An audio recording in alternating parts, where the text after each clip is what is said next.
In the last episode, I talked you through the plans for the Ultimate Garden Workshop. And in this episode, we are finally going to begin building, starting with the concrete base. The concrete base that I'm laying is going to be 3 meters wide by 5.5 meters long. I want the base to be a total of 8 inches thick, and that is to allow 4 inches for the hardcore and another 4 inches for the concrete slab on top of that. But I do want the concrete slab to stick out of the ground by 2 inches, which means I do need to dig down 6 inches below ground level. I did consider doing this by hand, but decided in the end that it makes a lot more sense to spend a little bit more money on getting someone in with a digger, and we should be able to get through this in one morning. Luckily for me, there is a bit of my garden which dips quite low, so I'm going to be using all of the soil that I dig up today with the digger to fill this in and hopefully bring it up to level. If you do not have an area of your garden like this, then you're probably going to want to order a skip to take it away for you. You can see this string line that I've set up here, which is going to be an indication of the level that I'm trying to get to with the soil. Before we started digging, I made sure to spray the area where I wanted the digger to remove the soil, and I purposely marked out about 100 meters more than I needed on every side. I also made sure to check that all of the corners were square.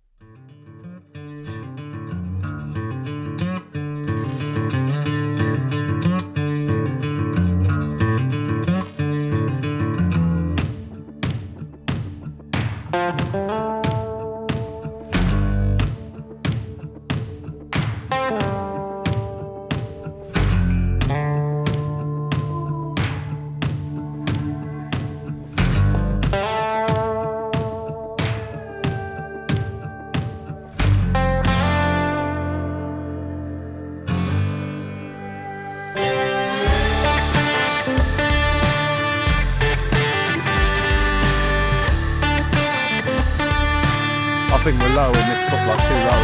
I think that's lower than that.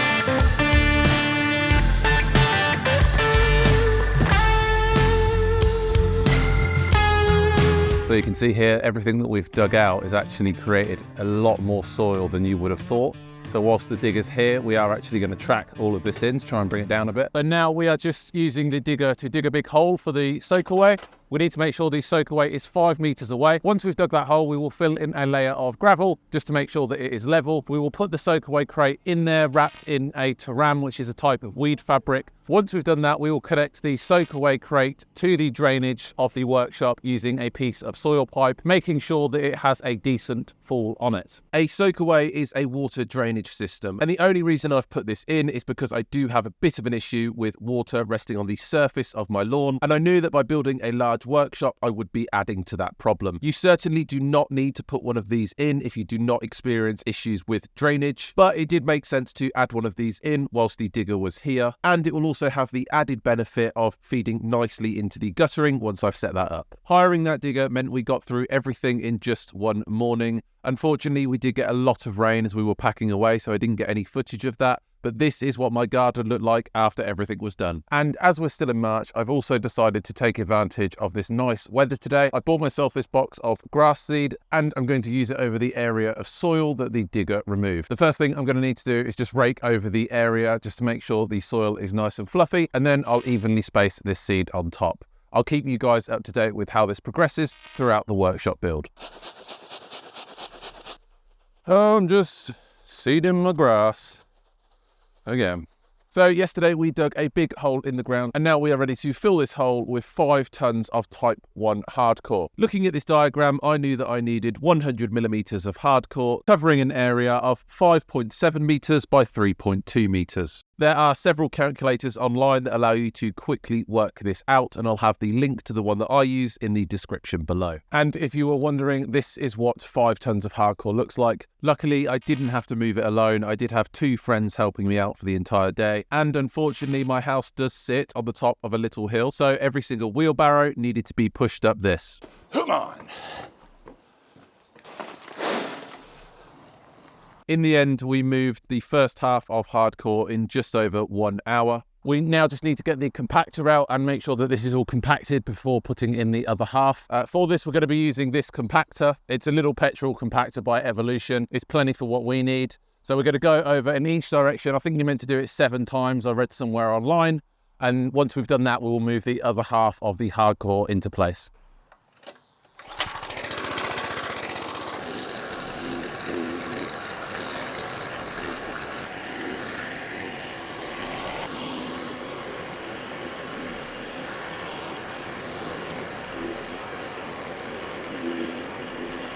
So now we have compacted that first layer of hardcore. We have gone around the edges of where the workshop will be built and identified that this here is the high point. We've then put in a stake and marked a pencil line at the 2 inches above the highest point, just so we've got a consistent guide as we level the rest of this off. I'm also borrowing one of these pieces of kit for the day, which is an industrial laser level. Essentially what this does is it's got a sensor on here, and when this is level with this, it starts to beep. And what we're aiming for is a consistent tone, which means that we are level with this. Future Jack here editing this video, and I'm not sure why I didn't say this at the time, but you definitely don't need to get one of these laser levels to actually level this out. I only got one of these because the guy that drove that digger lent me it for the day. If you do not have access to one, then you can just use a spirit level. They absolutely fine. Don't worry about it. And then it is just a case of going around with this and checking that we're at the right levels the entire way along before we give it one last compaction.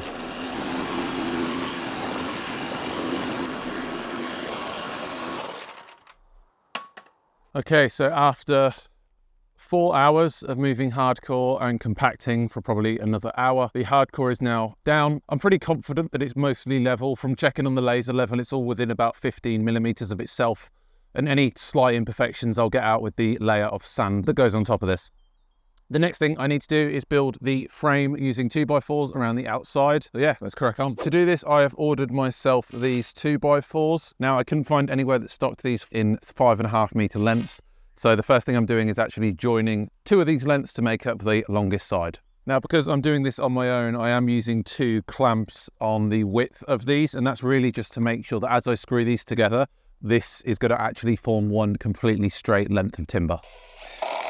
And the reason that I got the digger to remove an additional 100 mil on all of the sides was to make sure that there would be plenty of hardcore under the timber frame so I could rest the frame on it. The benefits of doing this means that when I remove that timber frame later on, that there will be no risk of the hardcore falling away from underneath the concrete and creating weak spots. And on the face of it, this does sound like quite a simple step, but I would argue that out of everything that you do to put a concrete base down, this is actually where you want to spend most of your time. There's 2 things specifically that you need to make sure are absolutely perfect. Firstly, is that all of your corners are square. So the overall rectangular shape that you're making does have 4 90-degree corners. You also want to make sure that it isn't bowing in the middle, and you do that by measuring the width at several different places throughout the entire length once you've actually laid this in. Secondly, you are going to want to make sure that this thing is absolutely level, and you can do that by grabbing a spirit level and making sure that as you bang in these stakes that are going to hold this into the ground,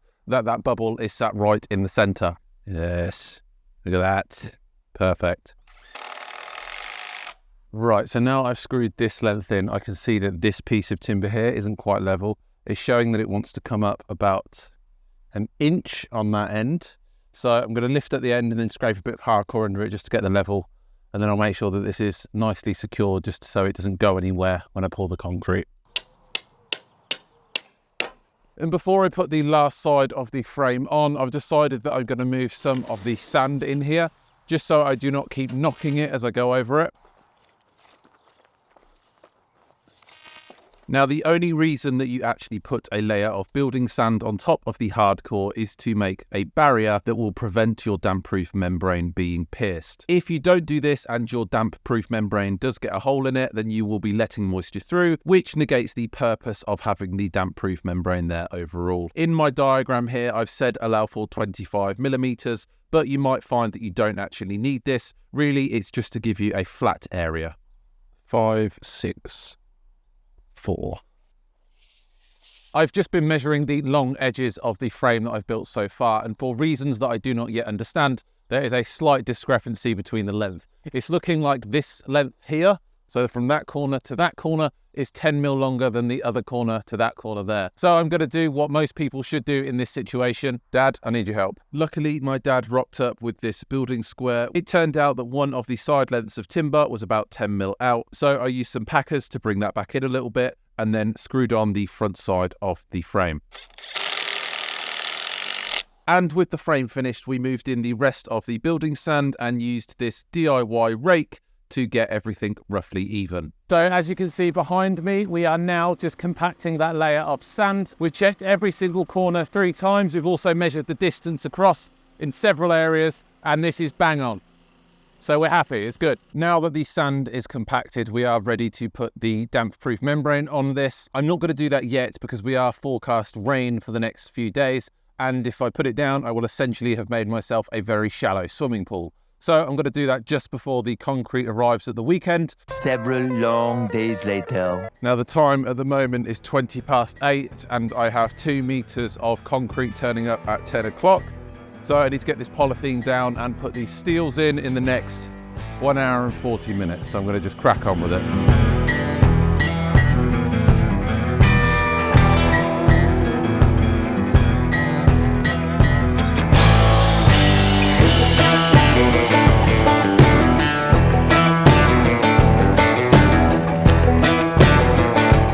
So the trick when you're putting this polythene in is just making sure that you've got it pushed in right at the corners.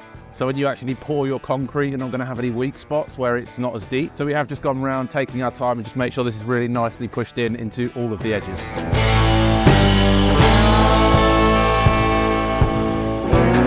After the damp-proof membrane is in, I did just need to lay in the steel mesh sheets. If I'm honest, this is a little bit belt and braces for a workshop. So if you are looking to make a saving, you could probably skip this step and save yourself about £150. Before putting in the steel mesh, I did make sure to cut them down so there was a gap of 100 mil around all of the edges, just to make sure that we do not pierce the damp-proof membrane. After that, I attached each of the mesh panels together using this wire, just to make sure that they don't come apart once we're standing on them pouring the concrete. Okay, so that is the polythene and the steels in. So now we are just waiting on the concrete truck to turn up in 50 minutes to get everything poured. And luckily both the concrete as well as some of my friends turned up right on time. So let's do it.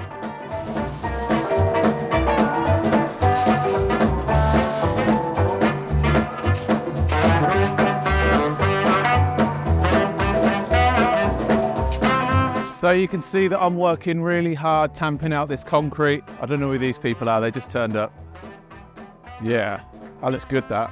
And the trick to getting a nice, level and smooth surface for your concrete is referred to as tamping, which is essentially when you make a sawing motion with a long stretch of wood over the length of your timber frame. So that is all of the concrete tamped out. Turns out it's a lot easier if you've got 6 people helping you. This should dry overnight, so I'll check back in tomorrow and see how this has got on. I've given it a couple of days to dry. So this morning I went around the edge of the concrete base and removed the timber frame. I did notice when I folded back the damp-proof membrane that the top edge is a little bit sharp. So I have gone around and just made sure to knock all of that off. So when I fold that damp-proof membrane back over, that it doesn't pierce it. And here it is, all finished and ready to go. I was adding up the total cost of this morning, and I know I've been flashing it on the screen throughout this video, but if you add everything up, the total price of installing this concrete base come to £1,250, which I think is pretty good. I also think that if you are on a really tight budget, you could deduct things like the steel mesh and potentially the use of a digger and get it a little bit closer to £1,000. And that is everything from this episode. If you're enjoying this series so far, then please do consider hitting that subscribe button, and I'll see you next time when we start building the timber walls.